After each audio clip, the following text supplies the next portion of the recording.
바울은 아시아에서 터키 지역에서 전도하기를 원했습니다. 복음 전하기를 원했는데 성령 하나님께서 그 지역에서 아시아 지역에서 전도를 하는 것을 막으셨죠. 그래서 아시아에서 복음을 전하지 못하고 유럽으로 넘어가서 복음을 전했습니다. 마게도냐 지방으로 넘어가서 그리스의 북부 지방이죠. 그곳에서 복음 전했는데 처음 복음을 전한 성읍이 빌립보 성읍에서 복음을 전했습니다. 이 빌립보는 유대인들이 많이 살지 않죠. 그래서 유대인의 회당이 없기 때문에 회당에서 복음 전한 것이 아니라 안식일에 물가로 나가는데 물가에서 기도하고 있던 여자들이 있었고 그 한 무리를 만나서 복음을 전했습니다.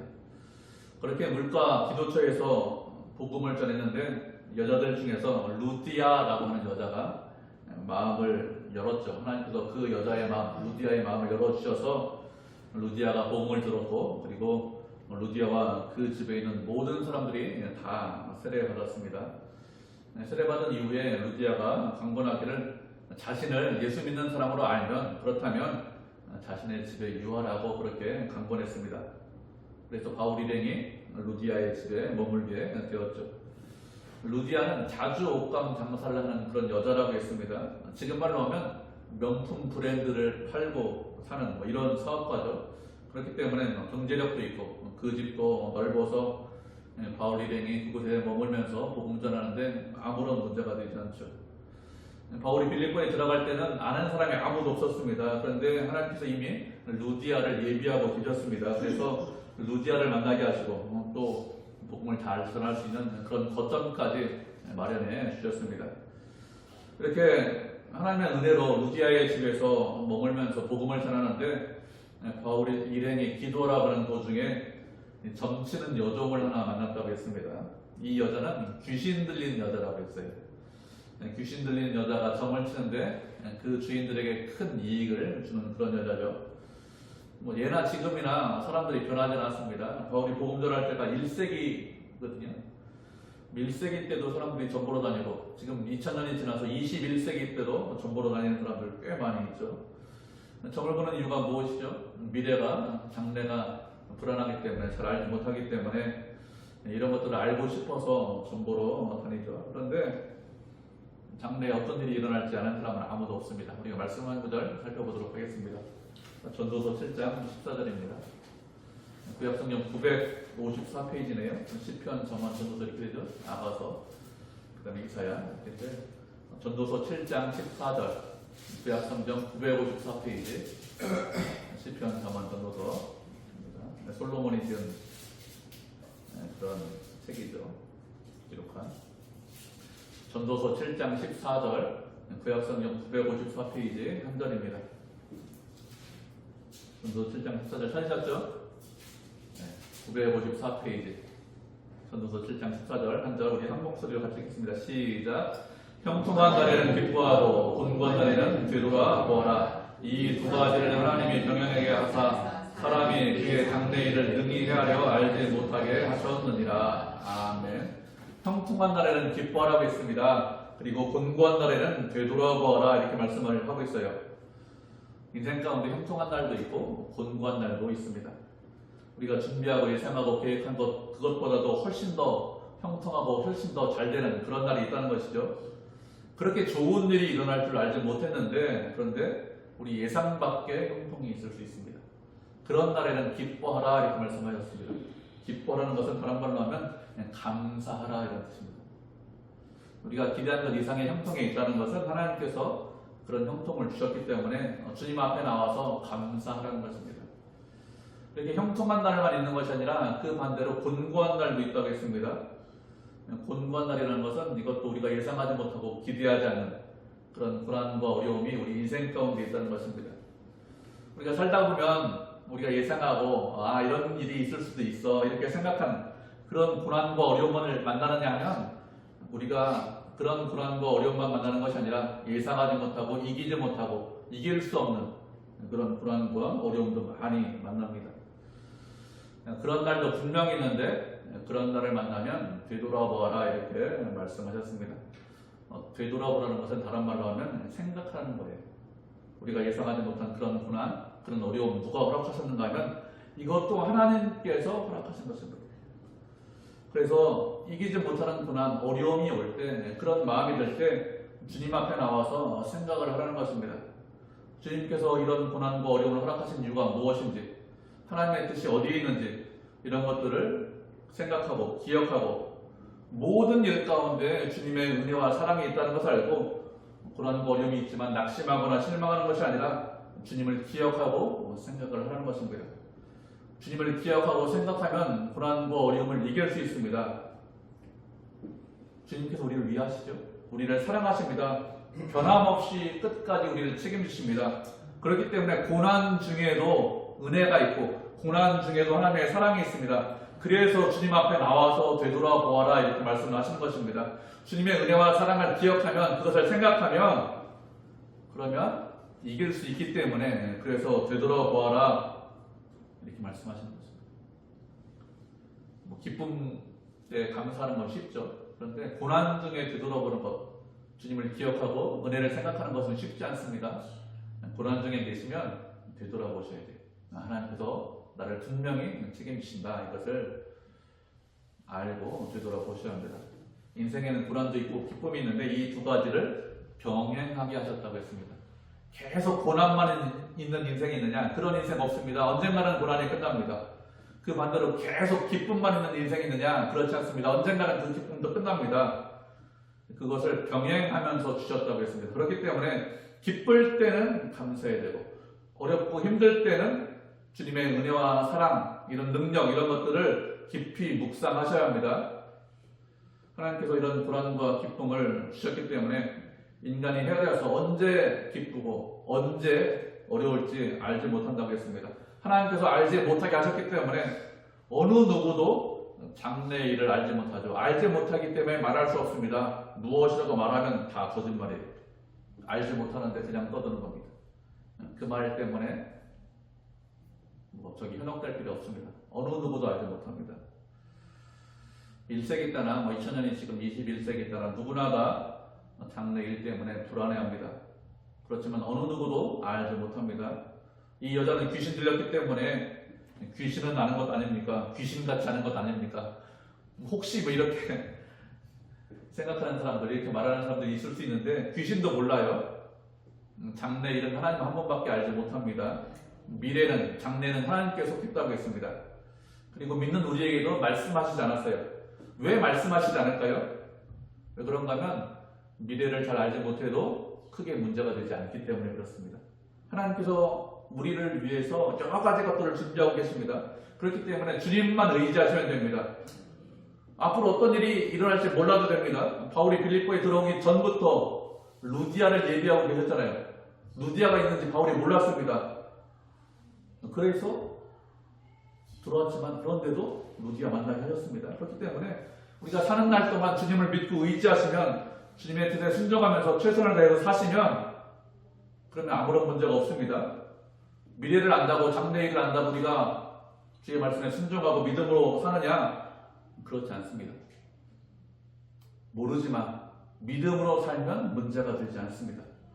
믿음으로 살면 주님의 은혜 안에 있습니다. 주님께서 원하시는 것은 믿음으로 살기 원하시는 것이지, 미래를 알아서 그래서 내가 이렇게 대처하고 이렇게 피하고 저렇게 해야겠지, 이렇게 하는 것을 원하시지 않습니다. 그래서 알려주지 않는 거예요. 몰라도 아무런 문제 없습니다. 몰라도 하나님께서 은혜로 채워주시기 때문에 크게 문제되지 않죠. 이렇게 귀신 들려서 점치는 여자가 있는데, 이 여자가 바울 일행을 따라다니면서 이 사람은 지극히 높은 하나님의 종으로서 구원의 길을 너희에게 전하는 자라고 했습니다. 계속해서 따라다니면서 소리 질렀기 때문에 복음 전하는데 방해되겠죠. 이 여자가 바울 일행들에게 이 사람들은 하나님의 지극히 높은 종입니다, 이렇게 외치고 다니고 있기 때문에 도움되는 건 아닙니까? 이렇게 말하는 사람들 종종 있더라고요. 그렇지 않죠. 우리가 귀신 들리는 사람의 말을 듣고서 예수님 믿어야 합니까? 귀신이 하는 일을, 하나님의 일을 방해하는 것이 귀신이 하는 일이죠. 이 여자가 어느 날 갑자기 이 사람들 가짜예요, 이 사람들 따라다니면 아닙니다, 따라다니면 안 됩니다, 이렇게 말하면 예수 믿던 사람들이 더 이상 믿지 않아야 할까요? 그렇게 되면 안 되겠죠. 귀신 들린 사람이 하나님의 종이라고 떠드는데 이렇게 하는 것은 하나님의 일을 방해하려고 이렇게 하는 것이죠. 이렇게 계속 쫓아다니면서 수일 동안 방해하자 바울이 심히 괴로워했다고 했습니다. 사람들이 복음 들어야 되는데, 하나님의 말씀을 들어야 되는데 귀신 들린 여자 때문에 복음 전하지 못하니까 수일 동안 힘들어하고 어려워했습니다. 그래서 한 일이 무엇이냐? 예수 그리스도의 이름으로 명하노니 그에게서 나와라, 이렇게 명령했습니다. 그러자 그 몸에서 귀신이 즉시 나왔다고 했습니다. 이 여자는 더 이상 귀신 들린 여자가 아니죠. 귀신 들린 여자고 점치는 여자였는데 바울이 예수님의 이름으로 명하자 귀신이 즉시 나왔습니다. 귀신이 즉시 나오니까 더 이상 점을 치지 못했습니다. 점을 치지 못하니까 19절을 보니까 무엇이라고 했습니까? 여종의 주인들은 바울과 시다를 잡아다가 관원들에게 끌고 갔다, 이렇게 말씀하고 있습니다. 여종의 주인들이라고 했는데 여종의 주인이 한두 사람이 아니라는 것이죠. 여러 명의 주인이 있다는 것입니다. 점을 치고 돈을 벌기 때문에 한 사람이 이 사람에게 팔고 저 사람에게 팔고 이렇게 수익 분배하듯이 지분 팔듯이 아마 이 여자를 판 것 같아요. 그러니까 수익이 나면 공동으로 여러 사람이 나눠가는 것 같습니다. 이렇게 여러 명의 주인들이 이 여자 때문에 돈을 나눠가졌는데 더 이상 점을 치지 못하니까 돈을 벌지 못하는 그런 여자가 되었습니다. 그래서 귀신 관원들에게 바울과 실라를 데리고 갔습니다. 그러면서 고발하기를, 이 사람들은 성을 심히 요란하게 하는 사람들인데 그런 풍습을 전하는데 유대인들인데 이들이 전하는 풍습은 로마 사람인 우리도 받지 못하는 그런 이상한 풍습을 전한다라고 하면서 고발을 했습니다. 이 여종의 주인들이 어떻게 했습니까? 바울과 실라를 고발했습니다. 바울과 실라를 고발한 이유가 무엇이죠? 실제적인 이유는 이 수익이 끊어져서 돈이 없기 때문에 고발했습니다. 그런데 그렇게는 고발 못하겠죠. 우리 수익이 끊어졌습니다. 이렇게는 고발 못하고 이들이 이상한 풍습을 전한다고 하면서 고발을 했습니다. 사회에서 받지 못하는 그런 풍습을 전한다고 했습니다. 마치 자신들은 의로운 일을 한 것처럼 하면서 고발했습니다. 실제적인 이유는 무엇이죠? 의로운 일 때문에 고발한 것이 아니죠. 수익이 끊어졌기 때문에 고발한 것인데 귀신이 나갔기 때문에 고발했는데 귀신 쫓아낸다고 고발 못하잖아요. 귀신 쫓아낸 일이 잘못한 일이 아니죠. 이렇게 자신들이 의로운 것처럼 행하면서 실제로는 수익을 쫓는 것, 수익을 따르는 것, 그것이 세상의 흐름이고 세상의 풍조죠. 세상 사람들이 가장 중요하게 생각하는 것이 무엇이죠? 자신에게 수익이 있느냐, 수익이 없느냐, 이것들을 가장 중요하게 생각합니다. 이 여자가 귀신이 들렸는데 이 귀신 들린 여자가 얼마나 불행한가, 얼마나 힘든가, 얼마나 고통스럽겠느냐, 이런 것은 전혀 관심이 없습니다. 귀신 들렸기 때문에 몰골도 제 몰골이 아니겠죠. 귀신 들렸기 때문에 이상한 행동을 합니다. 소리 지르면서 바울 쫓아다니고 있습니다. 그런 것은 전혀 관심이 없습니다. 이 여자가 어떻게 살든지, 귀신이 들렸든지 아니면 귀신이 나갔든지 전혀 관심이 없고, 수익이 있느냐 수익이 없느냐 이것만 따지고 바라보는 것이 세상의 문화고 세상의 풍조죠. 귀신이 나갔어도 만약에 수익이 계속해서 있었으면 고발하지 않았을 것입니다. 수익이 떨어지니까 고발한 것이죠. 우리가 말씀 한 문절 살펴보도록 하겠습니다. 디모데후서 3장 1절부터 5절까지 말씀 살펴보도록 하죠. 디모데후서 3장 1절부터 5절까지 신약성경 344페이지네요. 디모데후서 3장 1절부터 5절까지 말씀 살펴보도록 하죠. 신약성경 344페이지입니다. 디모데후서 3장 1절부터 5절까지 찾으셨죠? 한 절씩 교독합니다. 마지막 절 합독합니다. 344페이지 디모데후서 3장 1절입니다. 먼저 읽겠습니다. 너는 이것을 알라. 말세에 고통난 때가 이르러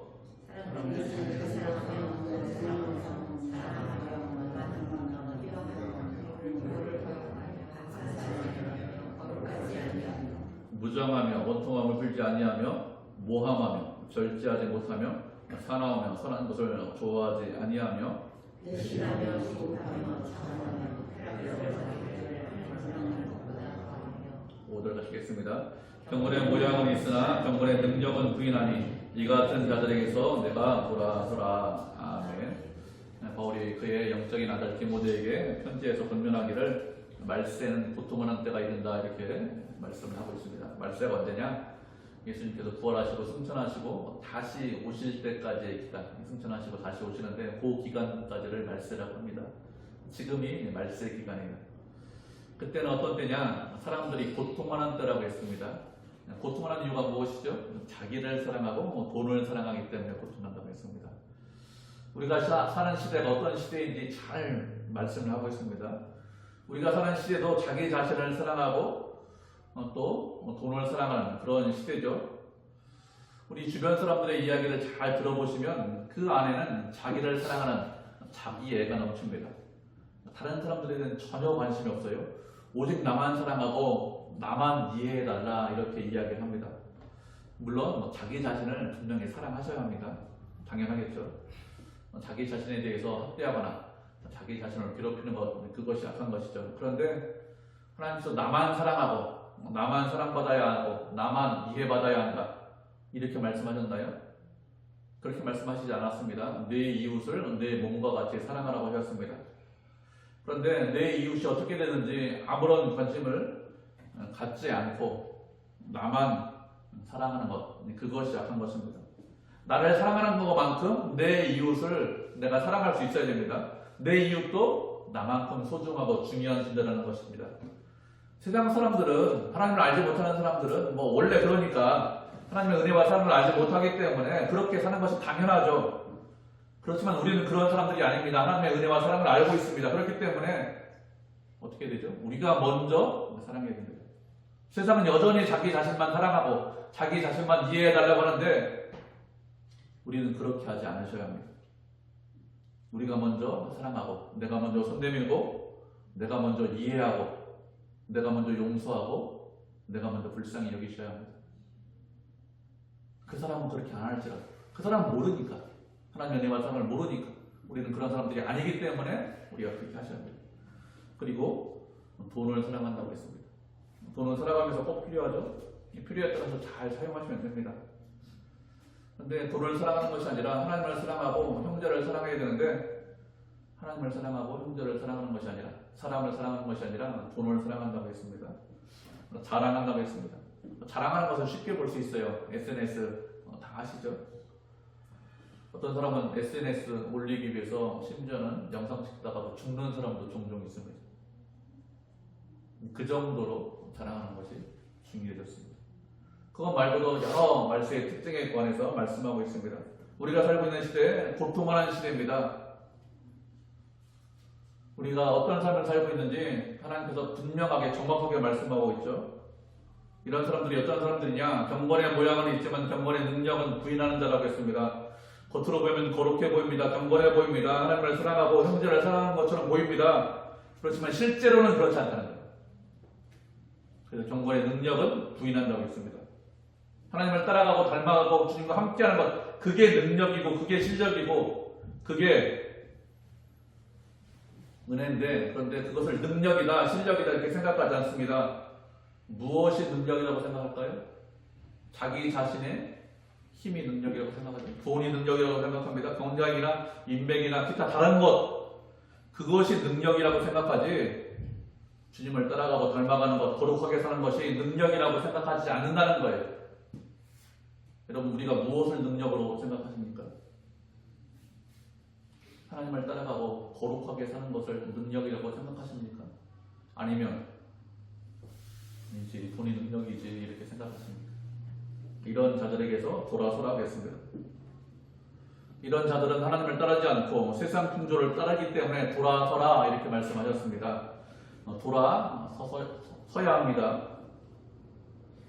세상이 아니라 주님을 따라가고 주님을 닮아가셔야 합니다. 그래야 믿음으로 살 수 있어요.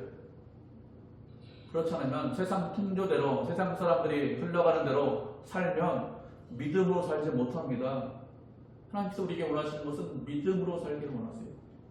그래서 돌아서라고 말씀하시는 것입니다. 돌아서는 것이 믿음입니다.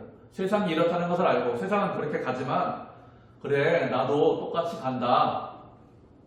다 그렇게 사니까 나도 그렇게 살아야지. 아닙니다. 하나님께서 원하시는 삶이 아닙니다. 돌아서는 것, 그것이 하나님께서 원하시는 삶이죠. 이렇게 여종의 주인들이 자신의 수익을 끊어진 것을 보면서 고발했어요. 고발하자 관원들이 바울과 실라의 옷을 찢고 매를 때렸습니다. 잘못한 것이 있으면 재판해야 되겠죠.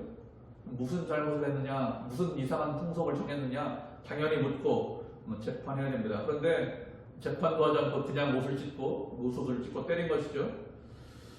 빌립보는 로마 식민지이기 때문에 로마 시민권을 가진 사람들이 많이 살고 있었는데 이 사람들, 유대인들이 이상한 풍습을 전한다고 하면서 고발하자 재판도 필요 없다, 이상한 놈들이다, 무조건 때려라, 이렇게 한 것이죠. 그래서 많이 때린 이후에 강수에게 든든히 감옥을 지키라고 했습니다. 그러자 발에 촛불을 채우고 감옥에 가두었습니다. 발에 촛불을 채웠다는 것은 움직이지 못하도록 했다는 것이죠. 도망갈 수 있기 때문에 도망가지 못하도록 하기 위해서 촛불을 채웠습니다. 촛불을 채우면 상당히 불편하겠죠.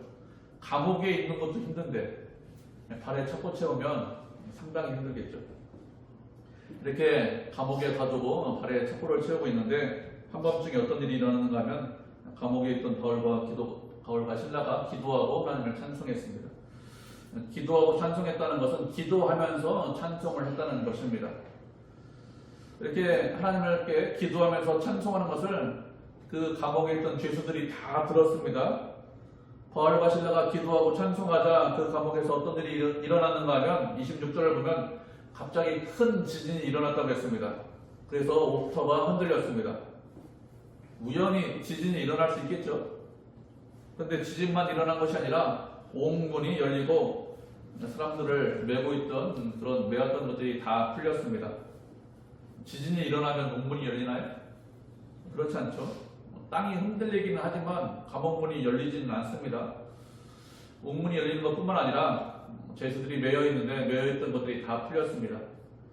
이렇게 옥의 문이 열리고 지진이 일어나고 다 풀렸다는 것은 기적이 일어났다는 것이죠.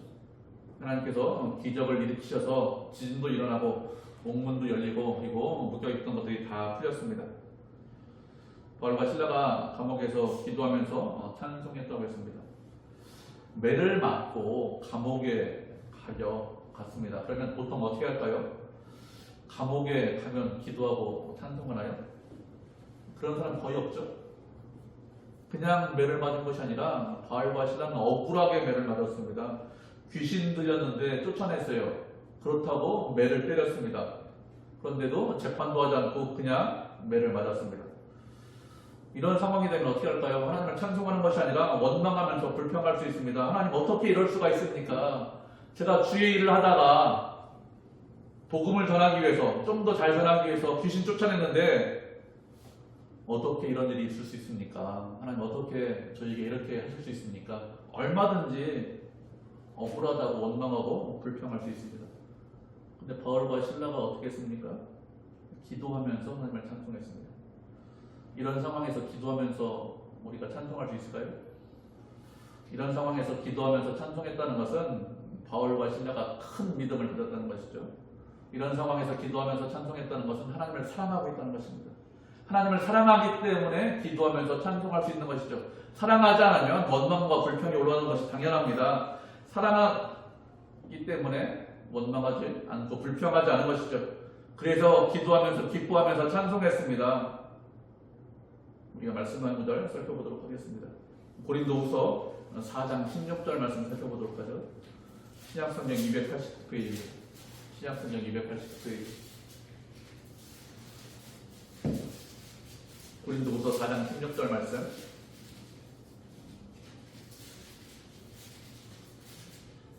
신약성경 289페이지. 고린도후서 전서 아니고 후서 4장 16절 찾으셨죠? 한 절이니까 우리 한 목소리로 같이 읽겠습니다. 시작. 그러므로 우리가 낙심하지 아니하노니 우리의 겉사람은 날만이나 우리의 속사람은 날로 새로워지도다. 아멘.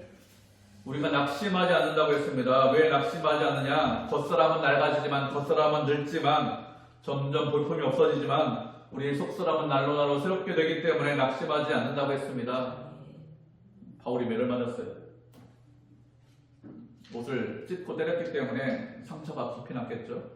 상처가 나면 아무는 것이 쉽지 않습니다. 아물어도 흉터가 남습니다. 그 당시 1세기 당시니까 항생제, 진통제 우리가 먹는 것 이런 것들 없죠. 그런 것들이 있어도 매를 맞으면 쉽지 않습니다. 그렇게 우리의 겉사람이 흉터도 생기고 시간이 지나면서 점점 늙어가는 것이 현실입니다. 젊을 때 한 20대까지는 점점 잘하고 성장하는 것처럼 보입니다. 그렇지만 나이가 먹으면 먹을수록 그렇지 않다는 것을 알죠. 젊은 시절은 짧고 그 짧은 젊은 시절은 다시 돌아오지 않습니다. 이렇게 우리의 겉사람은 점점 낡고 점점 늙어지고 점점 볼품이 없어집니다. 아무리 노력을 하셔도 가는 세월을 막을 수가 없습니다. 그리고 병들고 아프죠. 그렇게 병들고 아프면 낙심하고 실망할 수 있습니다. 몸 아픈 것 때문에 우울증 오는 사람들이 상당히 많아요. 왜 젊을 때처럼 이렇게 건강하지 못할까? 이렇게 생각하는 분들이 많이 있습니다. 아침에 일어나서 몸이 좀 아파요. 개운하지 않습니다. 그럼 어떻게 하죠? 마음도 좀 우울해지는 그런 사람들도 있습니다. 바울과 실라가 어떻게 했죠? 매를 맞고 감옥에 갔는데 그곳에서 기도하면서 찬송했습니다. 얼마든지 낙심할 수 있는 그런 상황이고 그런 환경이고 그런 조건이죠. 그런데 낙심하지 않고 실망하지 않고 기도하면서 찬송하면서 하나님께 영광 돌렸습니다. 우리의 겉사람의 상태, 우리의 겉사람의 환경, 겉사람의 조건 이런 것 바라보지 않고 주님을 찬송하고 기도하고 영광을 돌렸습니다. 우리의 신앙도 점점 이렇게 변하셔야 합니다. 우리의 신앙도 점점 바뀌어야 됩니다. 우리의 속사람이 날마다 새롭게 되셔야 합니다. 그렇게 새롭게 되는 것, 그것이 정상적으로 하는 거예요. 그런데 그렇게 새롭게 되는 것이 아니라 이런 것은 전혀 관심 없고 오직 나만 사랑하고 나만 이해받아야 되고 나만 바라보면 신앙에 문제가 있는 것입니다. 시간이 지날수록 새롭게 되셔야 합니다. 겉사람은 낡아집니다. 시간이 지날수록 낡아집니다. 그렇지만 속사람은 새롭게 될 수 있습니다. 10년 전이나 5년 전이나 우리의 믿음이 지금과 동일하다면 그 사람은 문제가 있죠. 점점 믿음이 좋아지셔야 하고 점점 믿음이 커져야 합니다. 하나님을 사랑하셔야 합니다. 젊으면 우리가 주일학교에 들어오는데 어리면 믿음으로 산다는 것이 무엇인지 잘 몰라요. 여전히 세상이 커 보이죠. 20살 때 20대 때 세상이 안 커 보이고 세상이 안 좋아 보인다. 그 사람이 이상합니다. 그런데 나이가 먹고 신앙생활을 오래 했는데 그런데도 세상이 커 보이고 그런데도 믿음으로 사는 것이 무엇인지 모르면 그 사람은 문제가 있는 것입니다. 신앙생활을 하면 할수록 점점 그리스도의 형상이 우리 가운데서 나오셔야 합니다. 점점 주님을 따라가고 주님을 닮아가셔야 합니다. 젊을 때는 내 마음대로 내 원대로 살았습니다. 그렇지만 시간이 지나면서 이제 내 원대로 살지 않겠습니다. 주님의 은혜 가운데 살겠습니다. 주님을 따라가겠습니다. 주님의 뜻에 순종하겠습니다. 그렇게 사셔야 됩니다. 그렇게 사는 것이 새롭게 되는 것이죠. 새롭게 되기를 원하십니다. 날마다 새롭게 될 수 있습니다. 바울과 실라가 감옥에서 기도하면서 찬송했는데 기도하면서 찬송했다는 것은 이들이 열정이 있기 때문에 열심히 있기 때문에 인간적인 열심 때문에 이렇게 한 것이 아니죠. 인간적인 열심과 열정을 가지고 이렇게 하지 못합니다. 인간적인 열심과 열정을 가지고 있으면 곧 실망하고 곧 낙심하죠. 이들이 이렇게 했다는 것은 성령 하나님께서 그들 심령 가운데 함께 하셨기 때문에 그래서 기도하면서 찬송할 수 있는 것입니다. 우리도 이렇게 돼야 되겠죠. 우리 인생 가운데 기쁨만 있습니까? 그렇지 않죠. 우리가 40이 다 대부분 넘었으니까 그 정도는 다 아닙니다. 고난이 있고 어려움이 있다는 것을 분명히 알고 계시죠. 그때 어떻게 될까요? 우리의 열심과 열정으로 찬송하고 기도하지 못합니다. 작심삼일이죠. 얼마 못 갑니다. 성령 하나님과 함께 하실 때 찬송할 수 있고 기도할 수 있습니다. 성령 하나님과 함께 하시면 어떤 고난이 있고 어떤 어려움이 있어도 찬송할 수 있고 기도할 수 있습니다. 모든 것이 주님 안에 있습니다. 믿음이 어릴 때는 원망하고 두려워하고 불평했습니다. 믿음이 점점 자라시면 어떻게 됩니까? 원망하고 두려워하고 불평하는 것이 아니라 기도하고 찬송하셔야 합니다. 하나님께서 이기게 하실 것이기 때문에 하나님의 은혜 안에 있기 때문에 기도하고 찬송하셔야 돼요. 고난 중에 있지만 기도하고 찬송하는 그런 믿음까지 자라셔야 합니다. 그렇게 하기 위해서 날마다 주님과 동행하셔야 돼요. 성령 하나님과 동행하고 성령 하나님과 함께 하셔야 합니다. 하나님께서 바울과 실라에게 이런 고난 어려움을 허락하시고 성경에 기록하게 하신 이유가 무엇이죠? 그 사람들 훌륭한 믿음을 가지고 있다. 이거 깨닫게 하기 위해서 이렇게 하셨습니까? 그렇게 하는 것이 아니라 우리도, 이 말씀을 읽는 우리도 이런 믿음까지 이르러야 한다는 것이죠. 그렇게 하기 위해서 훈련하시고 연단하셔야 합니다. 어떤 고난이 있어도, 어떤 어려움이 있어도, 우리가 육체적으로 날마다 피곤해도 믿음으로 이길 수 있습니다. 하나님의 은혜로 이길 수 있죠. 우리도 찬송하고 기도할 수 있습니다. 이런 믿음을 갖게 하기 위해서 고난과 어려움을 일부러 허락하시는 거예요. 고난과 어려움 중에서 기도하고 찬송할 수 있게 하는 것, 그게 하나님께서 우리에게 원하시는 거죠. 그렇기 때문에 낙심하고 실망하는 것이 아니라 마음을 강하게 하셔야 합니다. 담대하게 하셔야 합니다. 그래서 믿음으로 이기셔야 합니다. 하나님의 은혜로 이기셔야 합니다. 강하고 담대하셔서 어떤 어려움이 있고 어떤 고난이 있어도 이기는 것, 그것이 하나님의 뜻입니다. 성령 하나님과 늘 함께하는 것, 그것이 하나님의 뜻이에요. 이렇게 기도하고 찬송을 부르자 지진이 일어나고 감옥문이 열리고 죄수들이 매였던 것들이 다 풀렸습니다.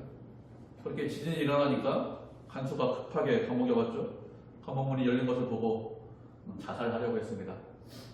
그 당시 간수들은 죄수를 지키지 못하면, 죄수가 도망가면 그 죄수 대신 자신의 목숨을 대신해야 되기 때문에 다 도망갔다 이렇게 생각하고 이제는 사는 것보다는 죽는 것이 훨씬 더 편하겠지 이렇게 생각해서 자살하려고 했는데 바울이 무엇이라고 합니까? 28절을 보면 큰 소리로 내 몸을 상하게 하지 말라고 했습니다. 우리가 다 여기 있으니, 아무도 도망가지 않았으니 몸을 상하게 하지 말라 이렇게 외쳤죠. 간수가 등불을 들고 뛰어 들어갔습니다. 아무도 도망가지 않았죠. 그것을 알고 바울 앞에 엎드려서 무엇이라고 합니까? 어떻게 해야 구원받을 수 있습니까? 이렇게 물었습니다. 바울의 대답이 무엇입니까? 31절 말씀입니다. 본문 31절 말씀 다 같이 읽어보도록 하죠. 사도행전 16장 31절.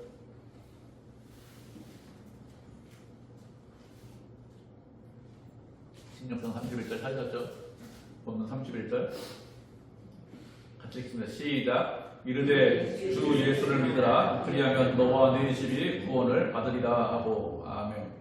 우리가 구원을 받을 수 있는 유일한 방법, 유일한 길이 무엇이죠? 예수님을 믿는 것입니다. 예수님을 믿으면 나와 내 집안 사람들이 구원받을 수 있습니다. 다른 방법이 없어요. 구원받을 수 있는 유일한 방법입니다.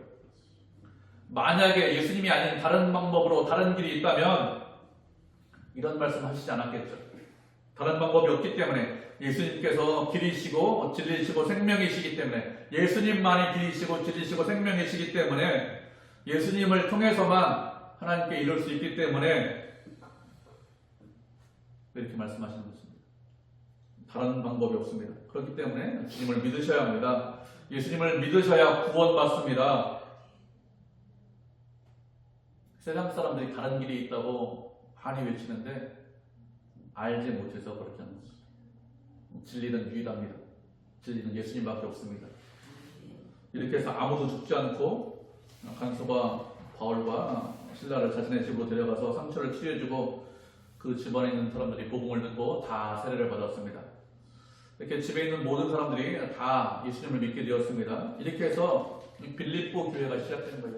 루디아와 그 집안에 있는 사람들 다 세례받았죠.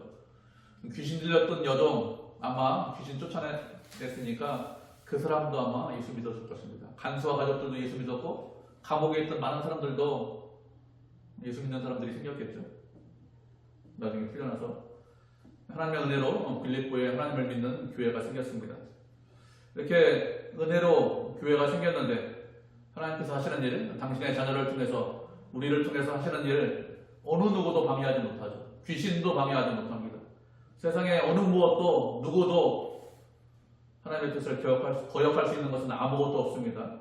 모든 것이 하나님의 뜻대로 이루어집니다. 그렇기 때문에 우리가 어떤 상황에 있든지, 어디에 있든지, 어떤 환경에 처하든지 낙심하고 실망하는 것이 아니라 주님께서 당신의 자녀를 책임지시고 당신의 백성들과 함께 하신다는 것을 믿고 주님을 의지하셔서 주의 뜻에 순종하고 날마다 주님을 찬송하시고 쉽게 영광 돌리는 그런 성도, 그런 교회가 되셔야 합니다.